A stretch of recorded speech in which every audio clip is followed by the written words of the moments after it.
Hello fellow Stargate nerds. Welcome to a special video that I wanted to make because I've seen quite a lot of discussion about how big the ships in Stargate are. And in this video I would like to take a look at the X-303 Prometheus in particular. The official length of the ship, as stated in the DVD magazine, is only 195 meters. Now, uh, the studio model that was used for the show was way longer. It was actually 509 meters long, and there is also this discrepancy because some people goes by the well quote unquote canon measurement, which is 195 meters, but I personally think that we should completely ignore what the DVD magazine said because it's full of nonsenses. I read a few of them and I was really kind of shocked with things that were stated there. It kind of felt like the people that wrote them never actually saw any episode of Stargate. Anyway, what I decided to do is to show you how the 195 meter cannot work even if you want it. So for the purpose of the video I will use the models that I made for my 3D printing projects, both of F302 and X303.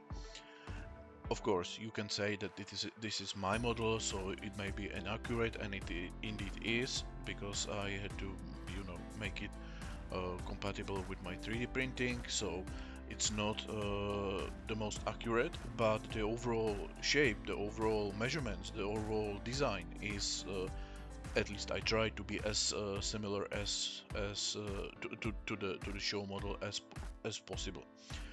So even though it's not the most accurate, for the purpose of what I try to actually show, it's more than sufficient.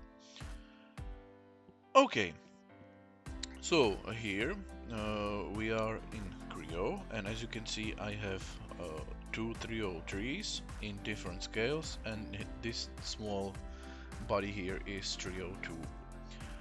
Now I scaled this one to 195 meters and this one to 509 meters, and this is our 302, which is 14 meters wide. Not only is this stated also in this magazine, but one side note, the F302 is correctly said to be 14 meters wide, yet X302, which was just the experimental prototype, is said to be 75 meters wide. This is why I think that we shouldn't really take the magazines into account at all. But anyway, the 14 meters actually work because if you remember from the season 6 and season 7 and even other episodes, they actually built a replica of the entire cockpit for the close-up, and it's indeed in the scale, so the 14 meters is okay. Now I can show you that it's indeed 14 meters. So yeah, you can see it's 14 meters. It's in millimeters, but if you divide it by 1000, it's 14 meters. And I will do the same for the both ships. 1 and 2, and you can see 195 meters. Well, 195.5 meters. Yeah, I made it a half a meter longer.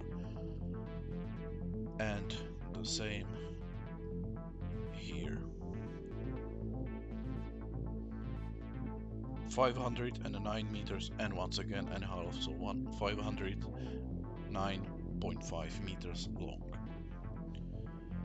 Okay, now I will use the bigger one because it's more convenient.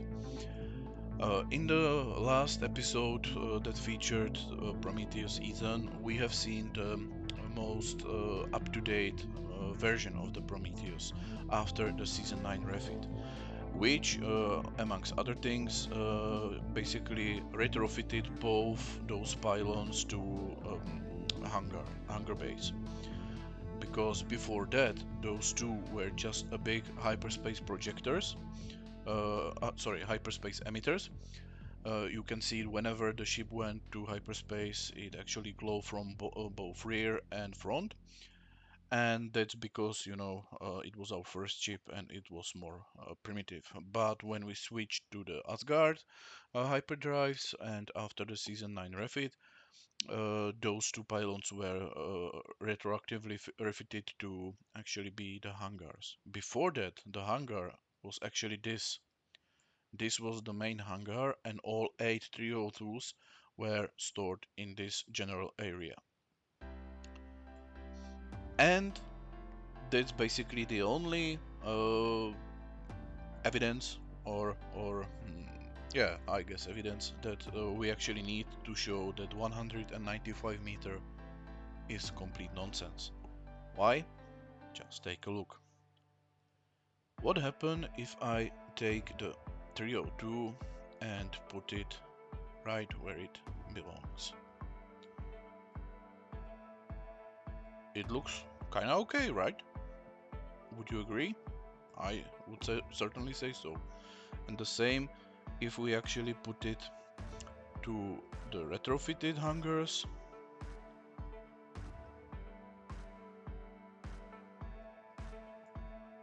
The scale looks quite a lot like what we have seen in the episode Ethon. You can see the clip here.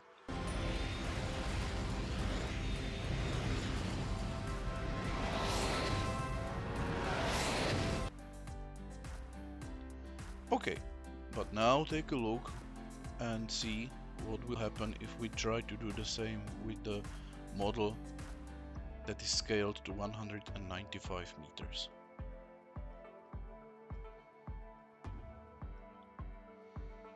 Do you see the problem? It doesn't fit there at all. The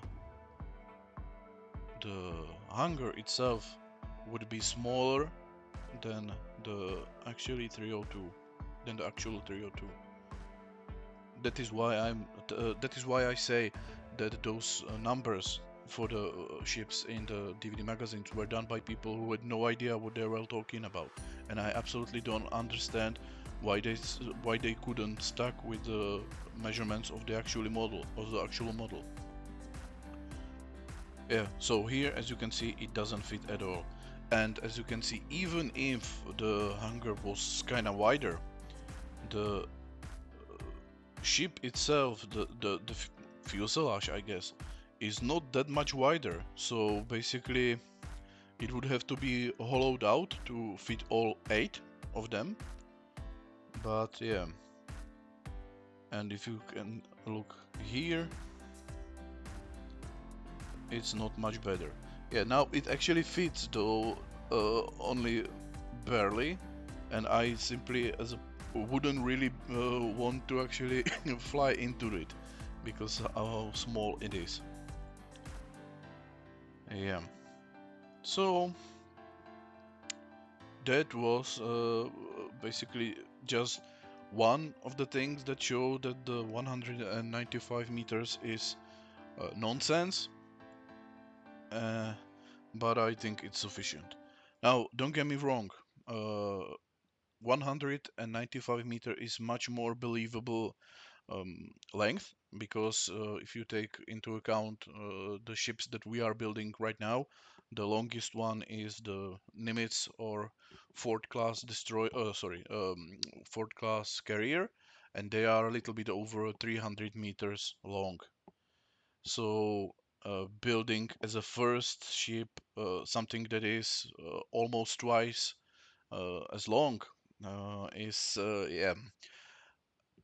People always say that no, the worst thing about Stargate when it comes to suspension of disbelief is that every single planet speaks English. And I say that's not true. The worst thing when it comes to this suspension of disbelief, is that we are able to actually build one or even two 304 ships in 1 year. Ships that are over 700 meters long, and not only that, but in complete secrecy, and basically be assembled by US Air Force.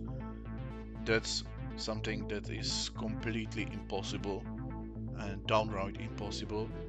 The only explanation that could actually solve this issue would be that during the construction we are using some advanced technology like uh, Asgard beamers, but that was never shown or even mentioned, so I just assume that they are built just like any other ships, meaning it's kinda nonsense if you think about it, because in season 9 we were able to actually build two 304s, Odyssey and Korolev, and that's it just in 1 year. In 1 year we were able to build two long, 700 meters long ships. I really don't think that's anything possible. But the model was done like this, and this little demonstration really shows that. Okay, I guess that's all for now. And well, if you like this, I maybe continue in videos such as these. Okay, I guess that will be all for now. Have a very nice day and bye bye.